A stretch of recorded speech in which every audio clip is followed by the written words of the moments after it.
Hi hello ನಮಸ್ಕಾರ, welcome to our channel CP vlogging couple. ನಾವಿವತ್ತು ಬಂದಿರೋದು ಧರ್ಮಸ್ಥಳ ಮಂಜುನಾಥೇಶ್ವರ ಟೆಂಪಲ್ ನಾವು ವಿಸಿಟ್ ಮಾಡೋಕೆ. ವರ್ಲ್ಡ್ ಫೇಮಸ್ ಇರುವ ಮಂಜುನಾಥೇಶ್ವರ ಟೆಂಪಲ್ನ ಆಲ್ಮೋಸ್ಟ್ ಎಲ್ಲರೂ ನೋಡಿರ್ತೀರಾ. ಈ ಟೆಂಪಲ್ ಇರೋದು ದಕ್ಷಿಣ ಕನ್ನಡ ಡಿಸ್ಟ್ರಿಕ್ಟ್ ಬೆಳ್ತಂಗಡಿ ತಾಲೂಕು ಕರ್ನಾಟಕದಲ್ಲಿ. ಇಲ್ಲಿ ಎಲ್ಲ ಜನರನ್ನು ಒಂದೇ ರೀತಿಯಲ್ಲಿ ನೋಡ್ತಾರೆ. ಇಲ್ಲಿ ಕರ್ನಾಟಕ, ತಮಿಳುನಾಡು, ಆಂಧ್ರ ಪ್ರದೇಶ್, ಮಹಾರಾಷ್ಟ್ರ, ಕೇರಳ, ಒಡಿಸ್ಸಾ, ಯುಪಿ ಇನ್ನು ಲಾಟ್ ಆಫ್ ಸ್ಟೇಟ್ಸ್ ಇಂದ ಭಕ್ತಾದಿಗಳು ಬರ್ತಾನೆ ಇರ್ತಾರೆ. ಶ್ರೀ ಮಂಜುನಾಥ ಸ್ವಾಮಿಯು ಸತ್ಯ ಮತ್ತು ನ್ಯಾಯಕ್ಕೆ ಫೇಮಸ್ ಆಗಿದ್ದಾರೆ. ಇಲ್ಲಿ ವರ್ಷವಿಡೀ ತುಂಬಾನೇ ಭಕ್ತಾದಿಗಳು ಬರುವ ಕಾರಣ ಜನರು ಸ್ಟೇ ಮಾಡೋಕೆ ಇಲ್ಲಿ ಟೆಂಪಲ್ ಥ್ರೂ ರೂಮ್ಸ್ಗಳು ಇದಾವೆ.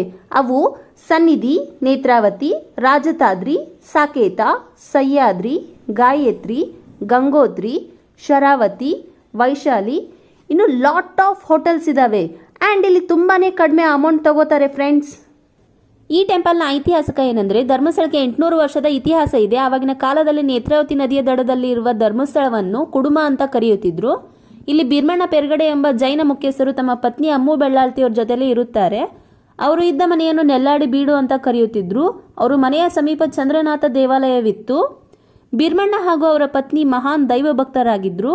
ಒಂದು ದಿನ ಅವರ ಮನೆಗೆ 4 ಜನ ಧರ್ಮ ದೇವತೆಗಳು ಸಾಮಾನ್ಯರ ವೇಷ ಧರಿಸಿ ಬಂದಾಗ ದಂಪತಿಗಳು ಅತಿಥಿ ಸತ್ಕಾರ ಮಾಡಿ ಕಳುಹಿಸುತ್ತಾರೆ. ಅವತ್ತೇ ರಾತ್ರಿ ಕನಸಿನಲ್ಲಿ ಅತಿಥಿಗಳು ಬಂದು ಸತ್ಕಾರದಿಂದ ಸಂತೋಷವಾಗಿದ್ದೇವೆ, ಹಾಗೆ ಇದೇ ಮನೆಯಲ್ಲಿ ಉಳಿಯುತ್ತೇವೆ ಅಂತ ಹೇಳುತ್ತಾರೆ.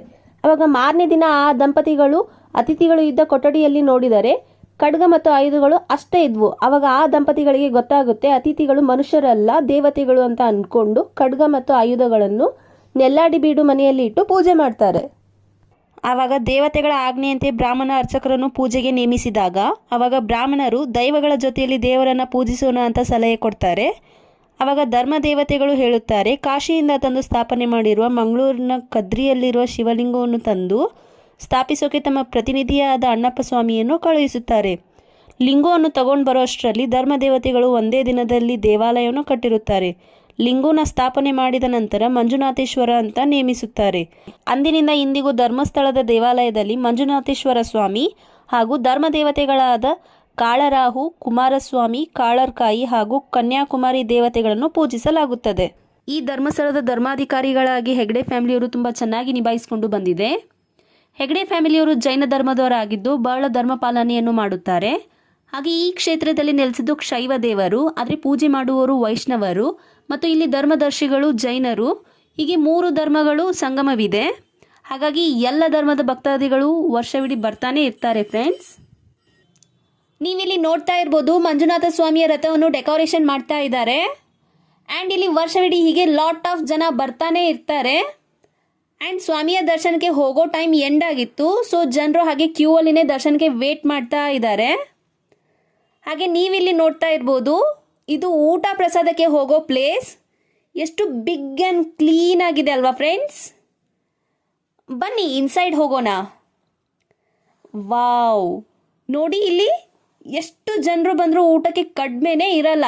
ಹಾಗೆ 3 ಟೈಮ್ಸ್ನೂ ಊಟ ಪ್ರಸಾದ ಇರುತ್ತೆ. ಹಾಗೆ ಅದರದೇ ಆದ ಊಟದ ಟೈಮಿಂಗ್ ಇರುತ್ತೆ, ಆದರೆ ಇನ್ಸೈಡೇ ಹೋಗಬೇಕಾಗತ್ತೆ. ಆ್ಯಂಡ್ ಇಲ್ಲಿ ನೋಡ್ತಾ ಇರ್ಬೋದು ನೀವು, ಇಲ್ಲಿ ಟೋಟಲಿ ಕೂಡಲೇಬಾರ್ದು ಅಂತ ಬೋರ್ಡ್ ಹಾಕಿದ್ರಿ. ನೋಡಿ ನಮ್ಮ ಜನ ಕೂಡೋದೇನು ಮಲ್ಕೊಂಡು ಆರಾಮಾಗಿ ರೆಸ್ಟ್ ಮಾಡ್ತೀವಿ ಅಂತ ರೆಸ್ಟ್ ಮಾಡ್ತಾ ಇದ್ದಾರೆ.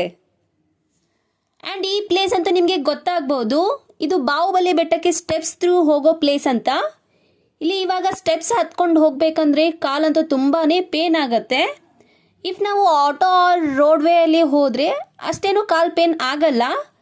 ಫೈನ್, ಬೆಟ್ಟಕ್ಕೆ ರೀಚ್ ಆದಮೇಲೆ ಆರಾಮಾಗಿ ಫೋಟೋಸ್ ಆ್ಯಂಡ್ ವೀಡಿಯೋಸ್ ತಗೊಳ್ತಾ ಎಂಜಾಯ್ ಮಾಡ್ತೀವಿ ಅಲ್ಲ.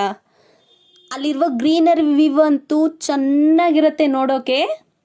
ಈ ಬೆಟ್ಟನೂ ಕೂಡ ಎಷ್ಟು ನೀಟಾಗಿ ಇಲ್ಲಿರುವ ಪ್ಲೇಸ್ನ ಮೇಂಟೈನ್ ಮಾಡ್ತಾ ಇದ್ದಾರೆ ನೋಡಿ. Evening and early morning view ಅಂತೂ ಸೂಪರ್ ಆಗಿರುತ್ತೆ ಫ್ರೆಂಡ್ಸ್. ಇಲ್ಲಿ ನೋಡಿ ಫುಟ್ವೇರ್ ಇನ್ಸೈಡ್ ಅಲಾವಿಲ್ಲ ಅಂತ ಬೋರ್ಡ್ ಹಾಕಿದ್ದಾರೆ. ಆ ಬೋರ್ಡ್ ಪಕ್ಕಾನೇ ಬಂದು ಬಿಟ್ಟಿದ್ದಾರೆ ನೋಡಿ ನಮ್ಮ ಜನ. ಫೈನ್, ಬನ್ನಿ ಮುಂದೆ ನೋಡೋಣ. ಆ್ಯಂಡ್ ನಾನಂತೂ ಈ ಪ್ಲೇಸ್ ಫುಲ್ ಎಲ್ಲ ಹಾಗೆ ಓಡಾಡ್ತಾ ಇದ್ದೆ ಫ್ರೆಂಡ್ಸ್, ಫೋಟೋಸ್ ಆ್ಯಂಡ್ ವೀಡಿಯೋಸ್ ತಗೊಳ್ಳೋಕೆ.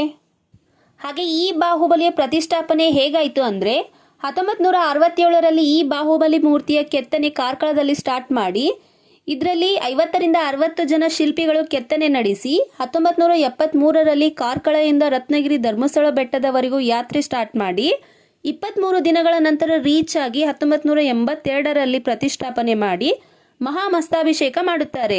ಹಾಗೆ ಈ ಬೆಟ್ಟದ ಸ್ಟೋರಿ ಇದಾಗಿದೆ. ಮತ್ತು ಇದು ಧರ್ಮಸ್ಥಳದ ನೈಟ್ ವ್ಯೂ ಇದಾಗಿದೆ.